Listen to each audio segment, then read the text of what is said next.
नमस्कार दोस्तों, धन के एक और एपिसोड में आप सभी का हार्दिक स्वागत है। आज के इस वीडियो में हम ऑप्शन ग्रीक के बारे में समझेंगे, जानेंगे ऑप्शन ग्रीक क्या होता है, इनका यूज हमारे ट्रेडिंग जर्नी में कैसे होता है, किस तरीके से ऑप्शन ग्रीक को समझना हमारे लिए जरूरी होता है। साथ ही ऑप्शन चेन के माध्यम से हम आपको समझाने का प्रयास करेंगे ऑप्शन ग्रीक कब बढ़ता है, कब घटता है और किस तरीके से हमारे लिए यूजफुल होता है। ऑप्शन ग्रीक में बेसिकली थीटा, गामा, डेल्टा और रो काफी इंपॉर्टेंट होते हैं और हमें इंडिकेट भी करते हैं। तो चलिए इनके बारे में डिटेल में समझ लेते हैं। लेकिन इसके पहले अगर आपका डीमैट में धन एंड ट्रेडिंग अकाउंट नहीं है, वीडियो के डिस्क्रिप्शन में लिंक है, आप ओपन कर सकते हैं। चलिए सीधे चलते हैं अपने डेस्कटॉप स्क्रीन पर और इसे स्टेप बाय स्टेप समझ लेते हैं। तो चलिए आज के इस वीडियो में ऑप्शन ग्रीक के बारे में डिटेल में समझते हैं। तो इसके लिए सबसे पहले आपको web.dhan.co पर लॉगिन कर लेना है। तो लॉगिन करने के बाद कुछ इस तरीके का इंटरफेस दिखेगा। आपको नीचे आना है और यहाँ पे लिखा हुआ है एडवांस ऑप्शन चेन, इस पे क्लिक कर दीजिएगा।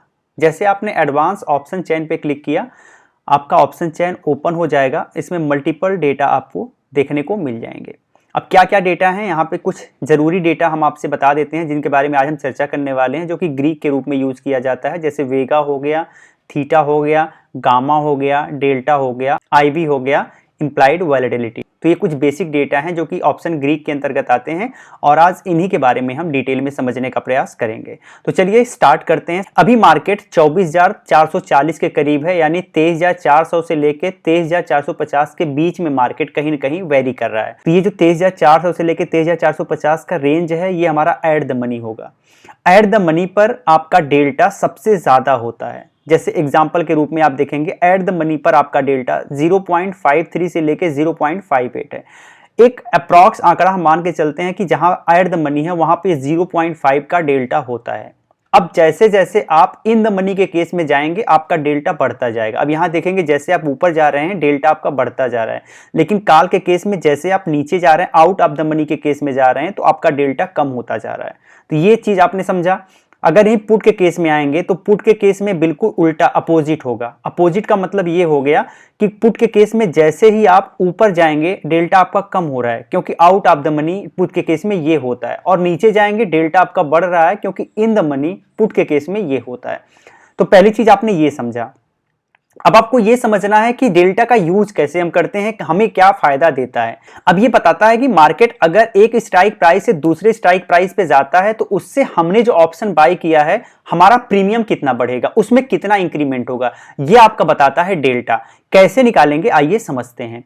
अब मान लीजिए आपने 23,400 पे मार्केट है, आपने इसी पर एक कॉल बाई कर लिया है। अब 23,400 के बाद मार्केट 23,500 पर चला आता है, तो 100 पॉइंट मार्केट बढ़ गया। आप देखेंगे 23,400 पे आपका डेल्टा जो आपने बाय किया था वो 0.58686 पर है। अब मार्केट अब 23,400 से 23,500 पे आ गया, यानी मार्केट के स्ट्राइक प्राइस में टोटल 100 पॉइंट की वृद्धि हुई है। तो आपके प्रीमियम में कितना वृद्धि हुआ है, हमें ये निकालना है। मान लीजिए 200 रुपए में हमने बाई किया था, अभी ये 100 पॉइंट मार्केट बढ़ा है, तो आपको 100 में मल्टीप्लाई कर देना होगा इस डेल्टा से, 0.58 से। हम मान के चलते हैं ये डेल्टा 0.5 है, आसान रहेगा हमारे लिए। तो जब भी हम 100 में 0.5 से मल्टीप्लाई करेंगे तो टोटल हमारा आ जाएगा 50। तो यानी 50 पॉइंट हमारा प्रीमियम बढ़ेगा। इसका मतलब यह है कि स्ट्राइक प्राइस में अगर 100 अंक की वृद्धि होगी तो हमारे प्रीमियम में 50 पॉइंट की वृद्धि होगी। ये एट द मनी की बात है। लेकिन जैसे जैसे आप इन द मनी में जाएंगे, डेल्टा आपका इंक्रीज होता जाएगा। तो यहां पे देखेंगे इस केस में अगर स्ट्राइक प्राइस में 1 रुपए का चेंज होगा तो आपका डेल्टा यहां 0.81 है। इसका मतलब आपके प्रीमियम में लगभग 80 पैसे का चेंज होगा।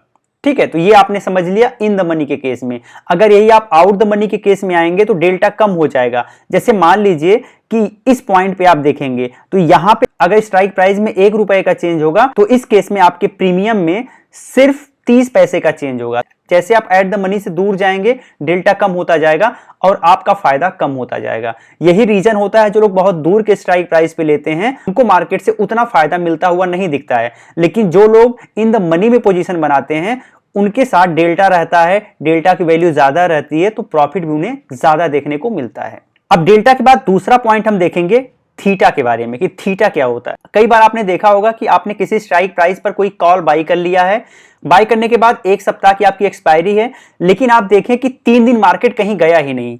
मान लीजिए आपने 23,200 का कॉल बाई किया था, मार्केट घूम फिर के 23,200 पे ही आके बंद हुआ और ये 3 दिन हुआ। अब आपने कॉल बाई किया था, 1 हफ्ते की एक्सपायरी थी, मार्केट 3 दिन तक कहीं नहीं गया। ऐसा नहीं है कि जितना प्रीमियम देके आपने बाई किया था आज के 3 दिन बाद भी उसके प्रीमियम का रेट वही रहे, ऐसा नहीं हो सकता। आपने 3 दिन पहले अगर वो ऑप्शन प्राइस 200 रुपए में बाई किया था तो अब उसकी वैल्यू कम हो गई होगी, हो सकता है वो अभी 150 रुपए ही रह गई हो या फिर हो सकता है उससे भी कम हो गई हो। तो ऐसा क्यों हुआ? मार्केट तो कहीं गया ही नहीं, लेकिन आपके प्रीमियम की वैल्यू तो कम हो गई।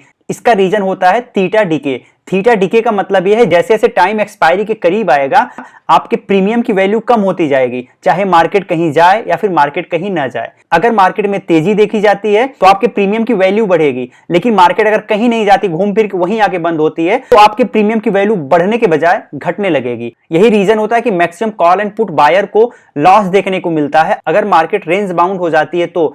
लेकिन यह सिर्फ बायर के केस में होता है। लेकिन अगर आप ऑप्शन सेलर हैं तो आपके केस में थीटा आपके साथ होता है। एक ऑप्शन सेलर चाहता है कि अगर वो ऑप्शन सेल किया है तो मार्केट गिरे या फिर मार्केट रेंज बाउंड हो जाएगा, तो धीरे धीरे टाइम तो बीत रहा है ना, तो जैसे जैसे टाइम बीतेगा सेलर खुश होगा क्योंकि सेलर को थीटा का लाभ मिल रहा है। टाइम डिके हो रहा है इसलिए सेलर का फायदा होगा क्योंकि आपका प्रीमियम धीरे धीरे टूट रहा है। अब आपने डेल्टा के बारे में भी समझ लिया, थीटा के बारे में भी समझ लिया। आइए यहां पे ऐड द मनी है, यहां पर थीटा कुछ इस प्रकार से है, लेकिन जैसे आप ऊपर जाएंगे आप देखेंगे कि थीटा की वैल्यू धीरे धीरे कम हो रही है। ठीक है, अब नीचे की तरफ जाएंगे तो भी थीटा की वैल्यू धीरे धीरे कम हो रही है। तो इस तरीके से सबसे ज्यादा थीटा की वैल्यू आपको एट द मनी पर देखने को मिलती है। अब आपने थीटा के बारे में भी समझ लिया और आपने डेल्टा के बारे में भी समझ लिया। अब समझते हैं गामा क्या होता है। अब इस स्ट्राइक प्राइस पे अगर आप गामा की वैल्यू देखेंगे तो आपको बहुत ज्यादा नहीं देखने को मिलेगा। गामा की वैल्यू नॉर्मली ज्यादा नहीं होती है, ये नॉर्मली ज्यादा तब होती है जब एक्सपायरी के करीब आती है। जब एक्सपायरी के करीब आता है तब कभी कभी इसकी वैल्यू बहुत ज्यादा हो जाती है। बेसिकली जो गामा है वो बताता है कि डेल्टा में कितना परसेंट चेंज हो रहा है, वो बताता है आपका गामा। तो इसका यूज रेगुलर बेसिस पे उस लेवल पर नहीं होता है। चलिए आगे बढ़ते हैं और अगला देख लेते हैं वेगा। वेगा के केस में देखेंगे आप एट द मनी पर लगभग वेगा ज्यादा होता है, लेकिन जैसे जैसे आप दूर के स्ट्राइक प्राइस पे जाएंगे वेगा की वैल्यू कम होती जाएगी। ठीक है, तो ये वेगा के केस में भी होगा। अब ये वेगा क्या है और इसका क्या यूज है?